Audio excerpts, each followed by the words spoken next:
Good evening, ladies and gentlemen, and welcome to the Toronto Debating Society on Tuesday, May 15, 2012. The motion today is, be it resolved that video surveillance of public places makes cities safer. Please help me welcome the Prime Minister, the first speaker of today's evening, Devon.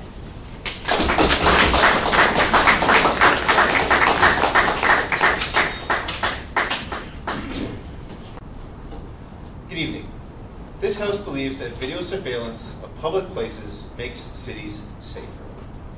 For tonight's debate, we will define the resolution as follows. Video surveillance means that closed-circuit televisions or CCTVs for police use. Public places means spaces outside of people's homes and businesses. Cities means metropolitan centers in Canada, such as Toronto. We are the Toronto Debating Society after all. Safer means a lower instance of crime. These videos would be stored by the police and only accessible by the police on legitimate business and to other parties via court order. I have 4 points. There are currently unacceptable levels of crime. CCTVs reactively catch criminals. CCTVs deter criminality. And CCTVs make policing more efficient. Madam Speaker, there are currently unacceptable levels of crime. Last year in Toronto, there were almost 200,000 reported crimes reported in Toronto, 42 of which were fatal shootings. There were a total of 62 homicides, 2,500 sexual assaults, 23,000 assaults, and 12,000 break-in entries. We are not safe in our streets, not during the day, not at night, nor do we live in a city where we can walk safely in our streets. We have an unacceptable level of crime in our city. Every night there are drug deals, fights, stabbings, muggings, and sexual assaults on our streets, taking place against our friends, family, and our neighbors.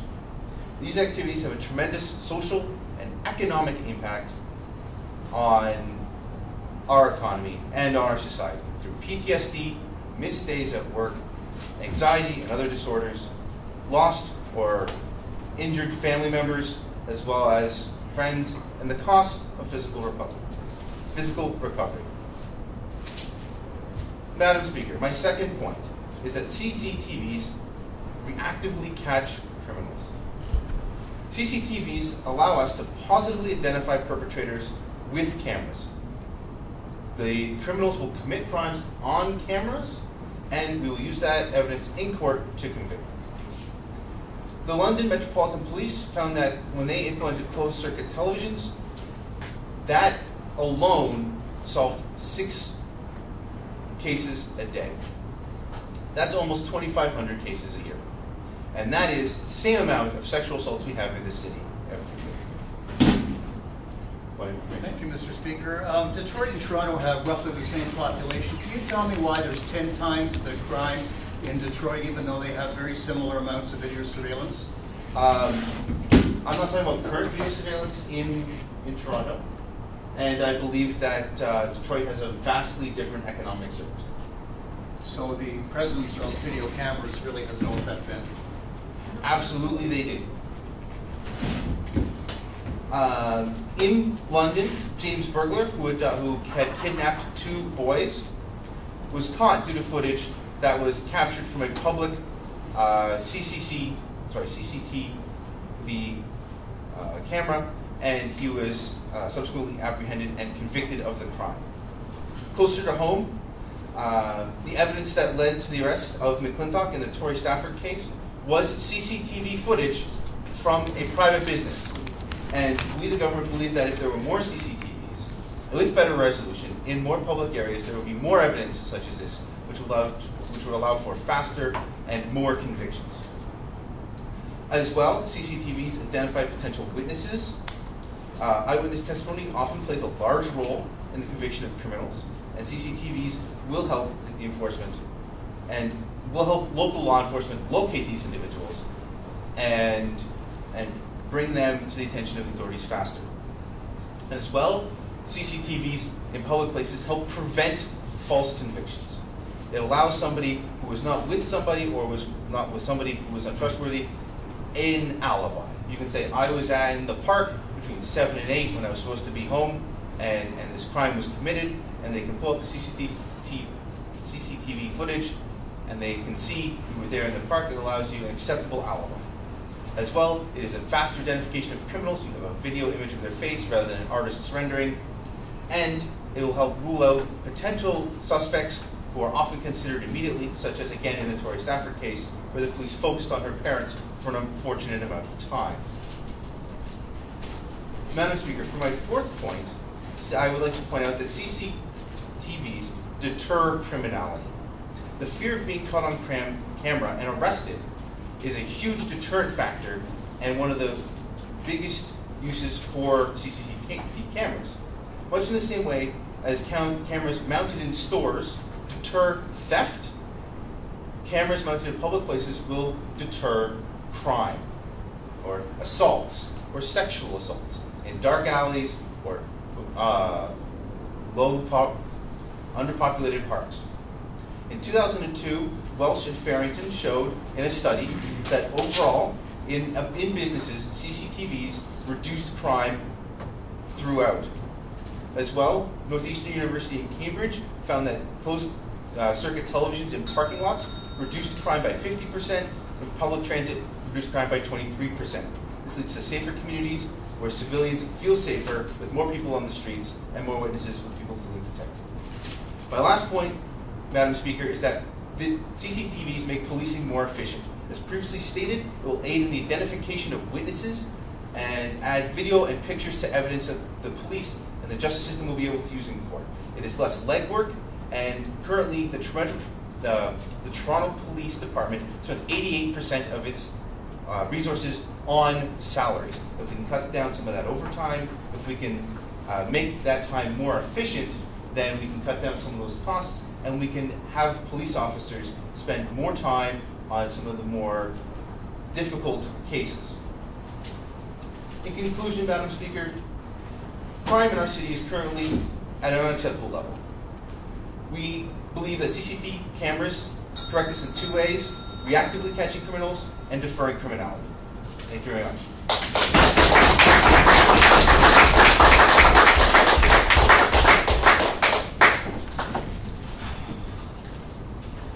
Our next speaker for tonight is Michael, the leader of the opposition.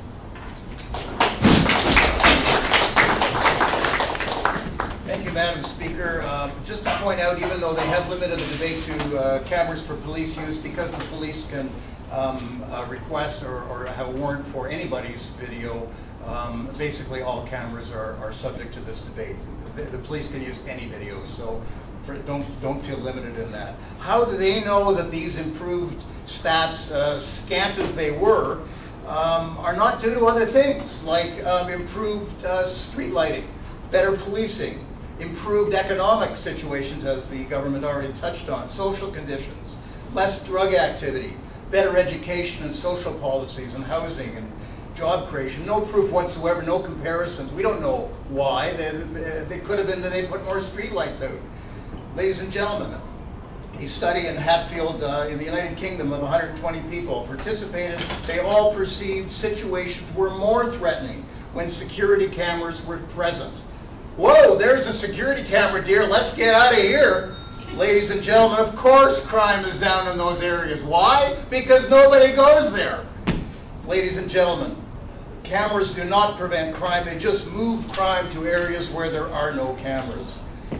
Most violence statistically happens right in the home and mostly against women and children. Video surveillance doesn't help those people feel any safer. Most also happen at night when video cameras don't have sufficient lighting to identify anybody. And he said, the government said, it makes it faster to ID the criminal. Ladies and gentlemen, it doesn't work because it's too easy to change your appearance. Just put on a mask or grow some facial hair if you're a man, or put on a wig and sunglasses if you're a woman. Have some plastic surgery, get some makeup, wear a burqa. Ladies and gentlemen, all the surveillance in the world can't help identify a criminal, wearing a $2 balaclava.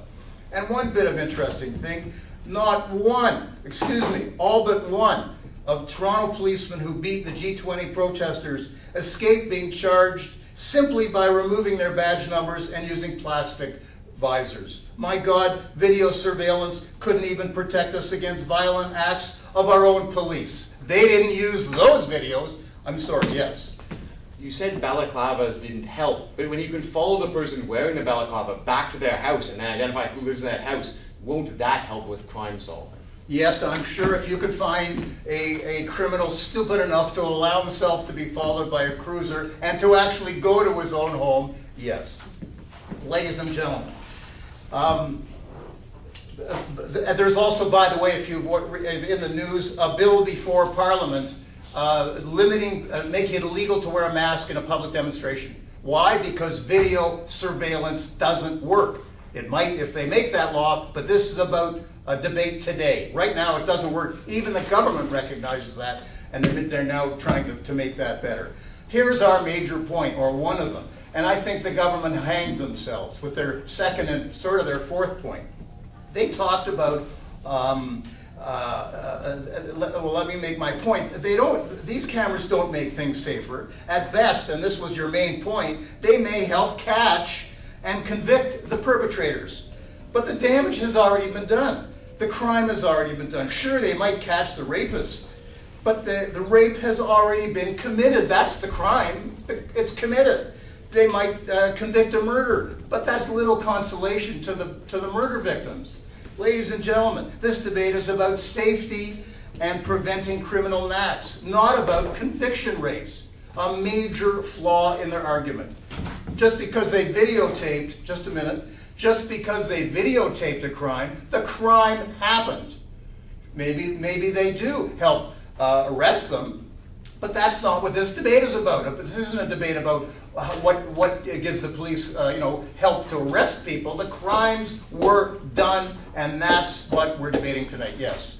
Sir, assuming we catch people, those are people, for instance, predatory people who are multiple sexual assault, multiple rapists, multiple murderers, serial killers, those people wouldn't be committing additional crimes. That's saving citizens in our city. Well, that is your opinion, and I hope that when you get a chance to speak in about 4 minutes, you will give us statistics to prove that. Ladies and gentlemen, and they only look at these videotapes after the crime is committed. There's thousands and thousands of cameras. Nobody's watching these videos. They get a call, there was an event last night, please. Then the police get the videos. Then they look. Great. But the crimes have already been committed. This is about the committing of crime. Ladies and gentlemen, is it safer today than it was? I don't think so. Parents are afraid to let their kids out of doors these days. When I was a kid in Toronto, we played out of doors all the time. Our parents barely knew where we were. We came home for meals. In 1954, when I was 11, I remember specifically going with my friends to the new Toronto subway. We went up and down Yonge Street on the subway. There was no cameras there. We were totally safe. Our parents had no concern. Now they have cameras all over the TTC, and women are afraid to go on them at night. So much for safety, ladies and gentlemen. Kids don't even play outside in the streets anymore. They don't play in the parks unsupervised. Kids are driven to school. Safer because of video? I doubt it. A mall like Eaton Centre is very much a public place. Lots of video and surveillance there. But most of those cameras are there to prevent theft and eliminate undesirables. They are not there for safety. They keep out the riffraff. And don't forget, and this is extremely important, some deranged criminals want their 15 minutes of fame. They want to be videotaped. They want their infamy to go on forever. Paul Bernardo and Carla Homolka tape their own crimes. And a lot of people do crimes knowing they're going to be videotaped. Most video surveillance installations are to prevent damage, vandalism, vehicle crimes, theft, burglary, but this debate is about safety, maybe some property crimes, but I like to think more about personal safety, not protecting jewelry and your big screen TVs. They gave us little evidence to show that videos reduce violent crimes such as assault and sexual violence. These crimes are usually most often committed in places that are rarely monitored, like parks at night, suburban areas, or in the home. Ladies and gentlemen, Juarez, Mexico is the murder capital of the world. 5 people a day are killed there. 70% of the city is under video surveillance. 110 city miles. So much for video. It's the most dangerous city in the world. Please support the opposition.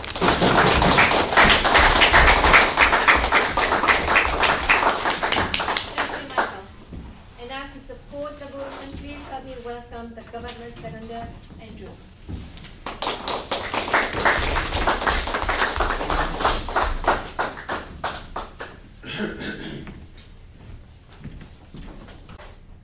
Thank you, Madam Speaker. Juarez might be the most dangerous city, but we say on side government that it would be more dangerous if it wasn't under surveillance all the time.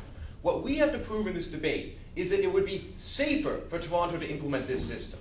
Not that 100% of crimes take place outside of people's homes, not that a majority of crimes take place outside of homes. And Devon and I told you a number of statistics and showed concretely that this is something that happens. That these things which will reduce crime. We say that a 7% reduction in crime is enough because that's 7% less people being injured, 7% less people being hurt, 7% less people having their loved ones injured in our city, and we think that's sufficient. We think that's fine. That is a reduction in crime, and we think it's something that's important.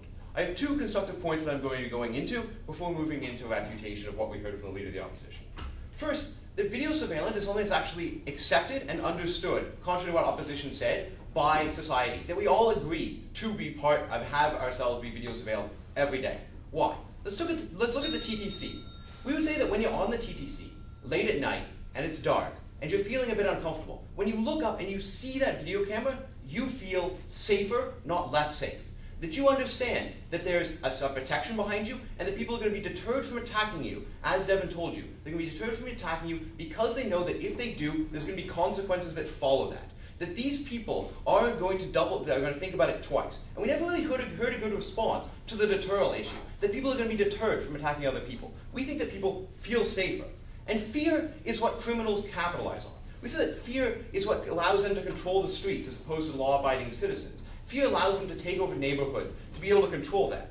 We say that people don't leave a grocery store, unlike what opposition wants you to believe, when they see a CCTV camera. They feel more safe. They accept that that's a good thing, and it's something that allows them to have both lower prices in the store and to be safer in the store. We don't think that people have left banks because they walk in and they see a picture of themselves on the wall. We say that's something that people live with every day.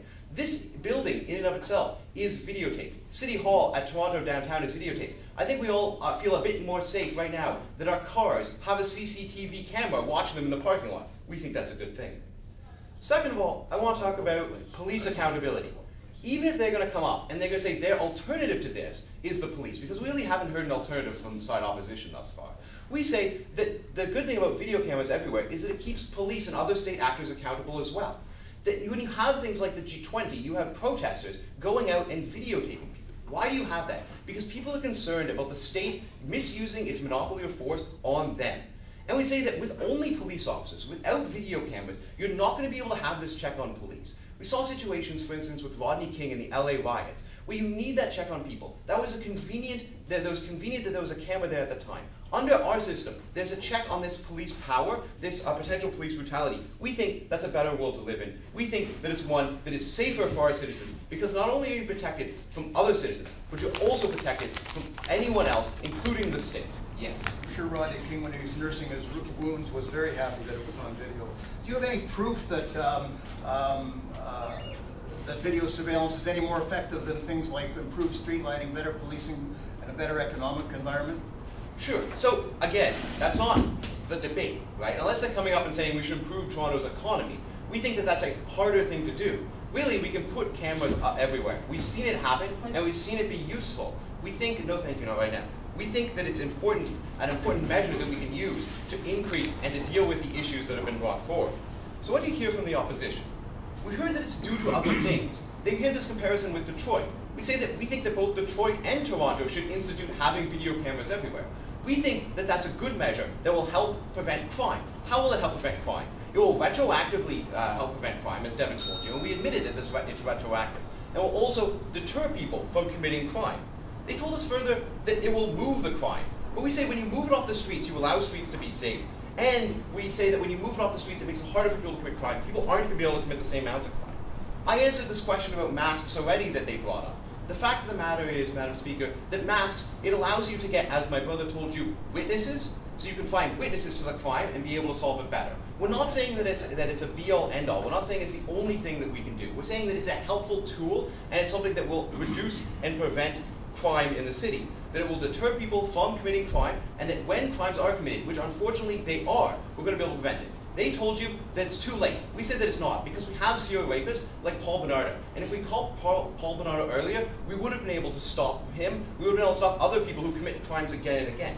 We say that when you stop people, when you rehabilitate them, when you lock them away, they ask for statistics, we say that 100% of people who are in jail cannot hurt the public. And for those reasons, we're proud to be on government.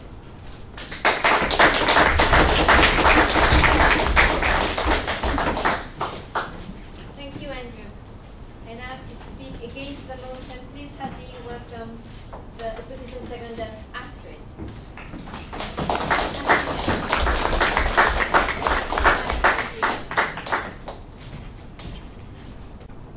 First of all, the Prime Minister said there's unacceptable levels of crime. Did the Prime Minister look into what percentage of crime is a health agenda for the population, i.e. what portion of crime is orchestrated to prove that the population has trust in the licensed professionals of the country, therefore the population cannot run the country and does not have a right to access the financial statements at an intimate level? What percentage of crime is also practiced for the licensed professionals so they're ready for the international sector when they come to Canada and perpetrate crimes to prove that the licensed professionals don't have the integrity, the intelligence, and the know-it-all to catch the criminal? Video surveillance observes and records human behavior. Video surveillance captures the maturity of the population. Video surveillance does not make cities safer.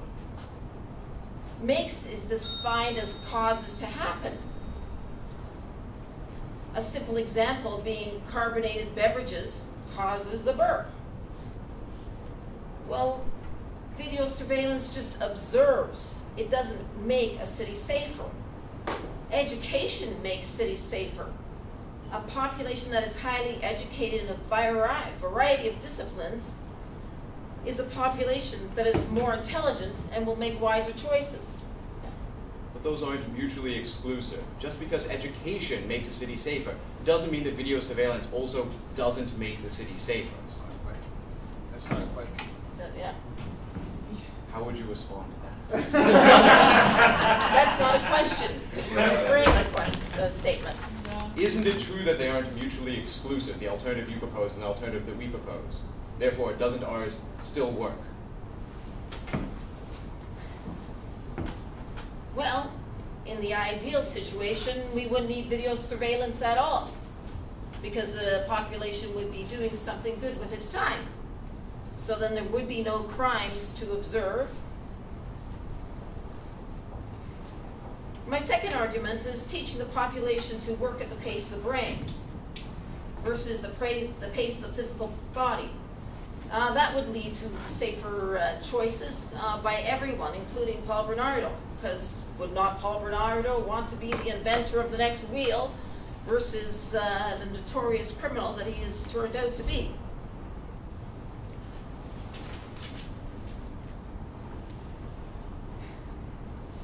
If the population can make a wiser decision on a daily basis, there would be no need for video surveillance. Then we would just be peering in on other people's lives. So then it's important to change the economy, change it via education, at the public school level, the private school level, at the college and the university level, and in the training that occurs within the corporations and the government institutions of the country. Video surveillance has personally never made me feel safer. Being able to take charge in a situation, being able to confront, being able to be assertive, being an intelligent contributor has made me feel safe. then I can't be violated by whatever is thrown at me. Understanding my own job makes me feel safer. Then I can earn my money. There's no fear, there's no unknown. Video surveillance certainly doesn't make me feel safer. Video surveillance, if anything, just means I'm on candid camera at all times. So then, as the leader of the opposition stated, the person might even enjoy being on video surveillance and might act. Or the person who really wants to perpetrate the crime can do so by buying a wig or a hat or wearing a mask, shaving after 20 years of having a beard. So we are not safer with video surveillance. We're safer when we work with the maturity of the population, recognize its maturity, and move a realistic step forward. So I encourage you to oppose the motion, as video surveillance just means there's more cameras. It doesn't mean we're making more intelligent choices.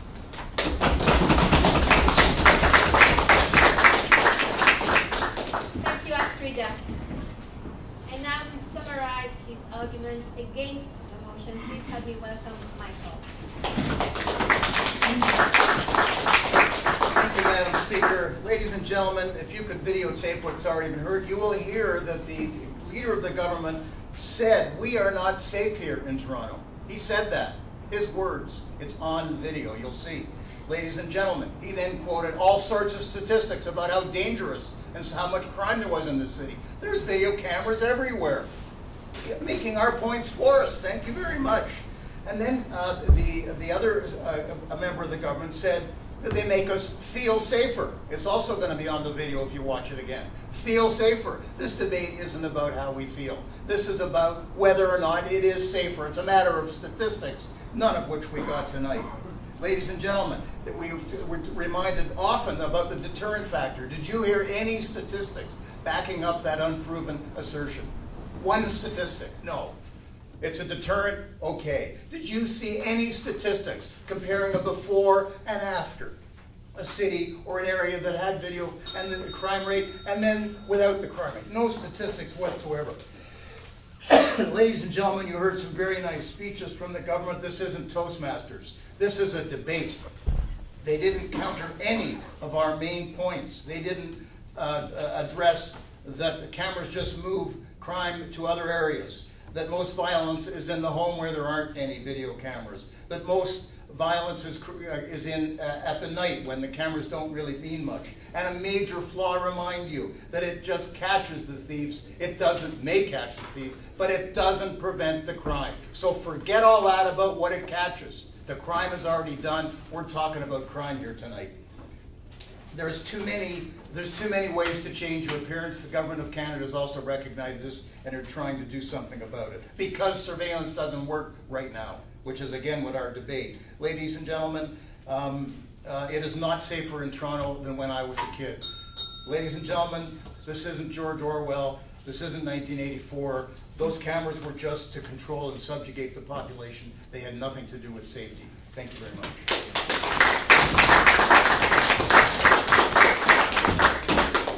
Thank you, Michael. And now to conclude the debate, please help me welcome Devon.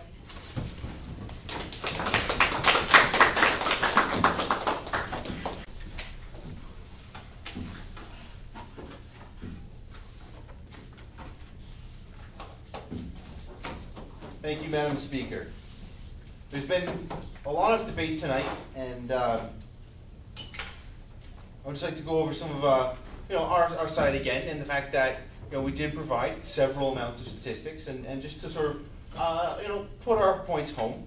When we were talking about unacceptable levels of crime, this government believes that any level of crime is unacceptable, and that any measure we can take to lower that crime rate is something we will do.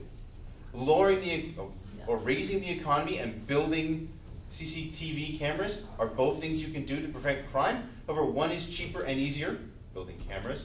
The other is harder and a lot more very, very philosophical, somehow making the economy better. I'm sure if Detroit could, they would have reversed their economic situation decades ago. CCTVs retroactively catch criminals. Now, again, as my seconder said, this is not the be-all and end-all, but it does help us catch criminals. And if you're going to run away wearing a fake mustache, or you're going to run down Bay Street wearing a balaclava, we can find witnesses that can give a better description, or maybe you've said something, or we can follow you all the way home on public cameras. CCTVs deter crime, and we have proof of this. And I mentioned 2 studies where we have proof of this. And you can see it in your shops, in your small businesses. They have the tiniest fractions of a profit, and they would not be putting in cameras if they did not save them money and cut their losses. See, no, but I am using a private, anyway. CCTVs make policing more efficient. It cuts down on man hours. It cuts down on costs. My seconder said, or repeated, that video surveillance makes you feel safer. You are safer on the TTC buses. You feel safer with your car parked in the parking lot outside today. And it helps with, as the opposition brought up, police accountability and stopping what happened in the G20.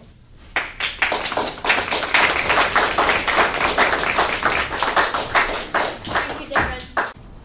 And now I would like to welcome the adjudicator, Margie, who will evaluate the debate.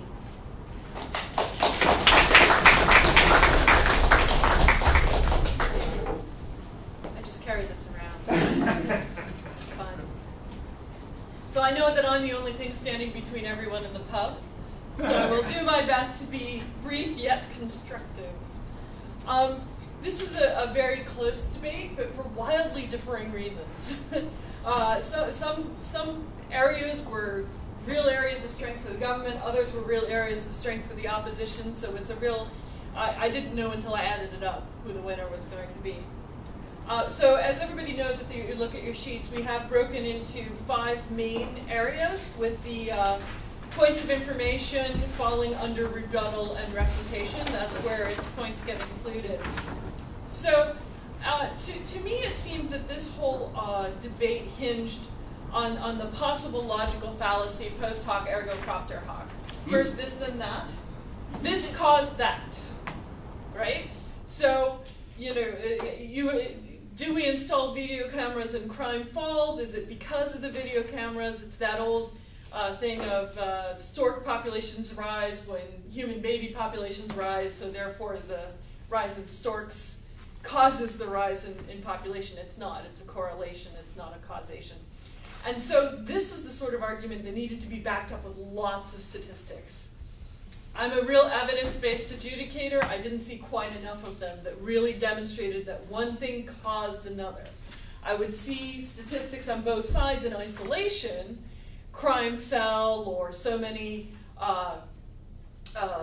crimes were solved a day, but I didn't know, I couldn't get the statistics of so many more crimes were solved. Crime fell because of the cameras.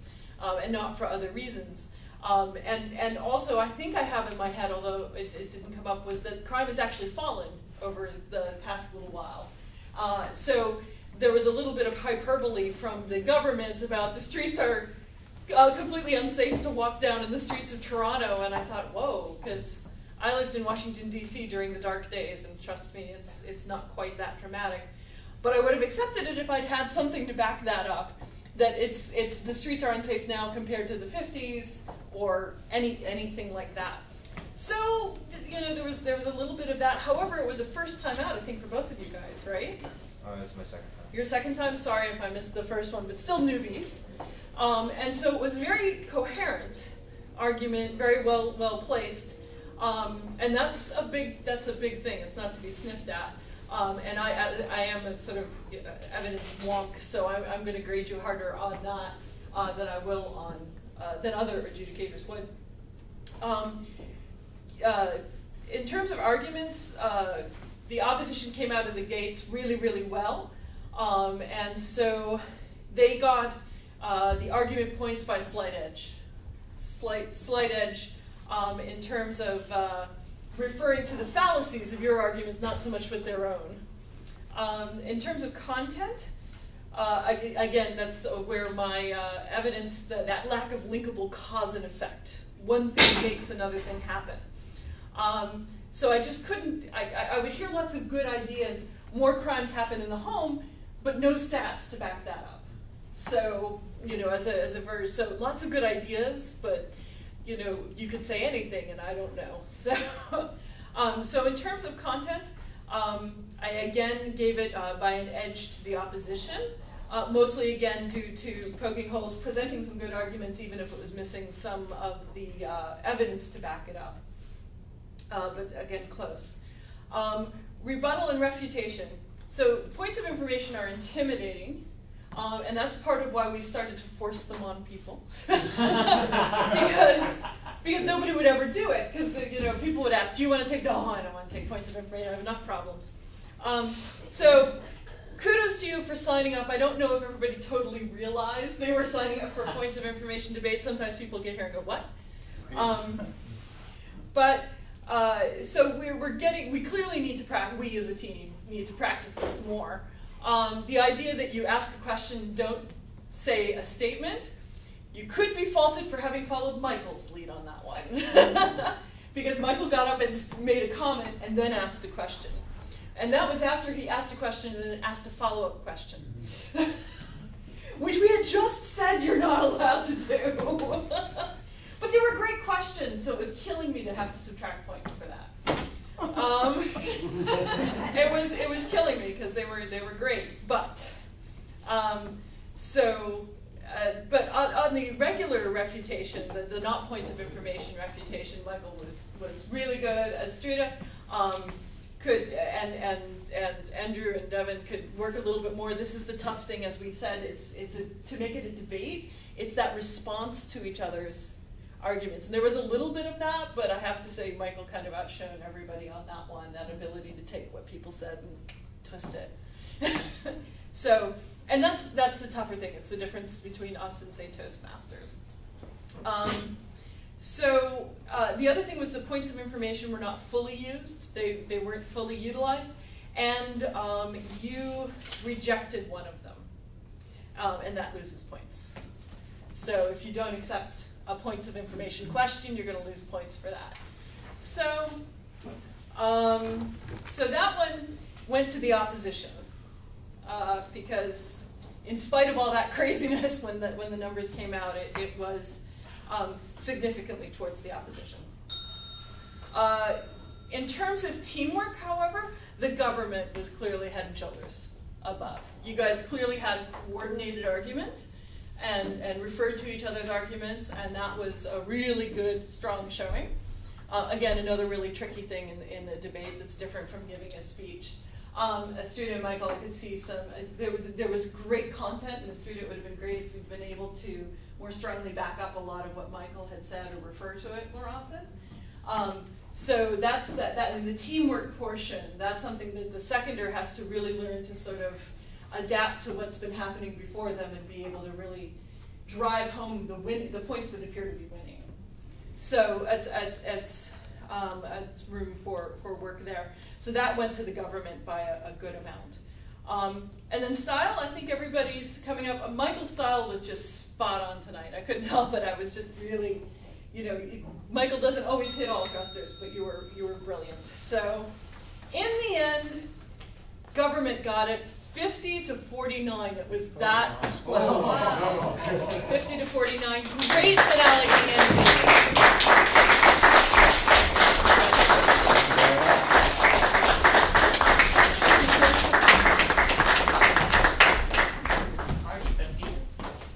I'm sorry.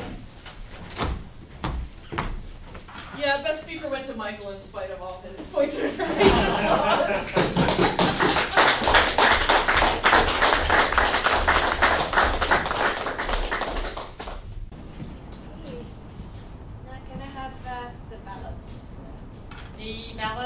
The public vote agreed with the adjudicator and 12 to 4.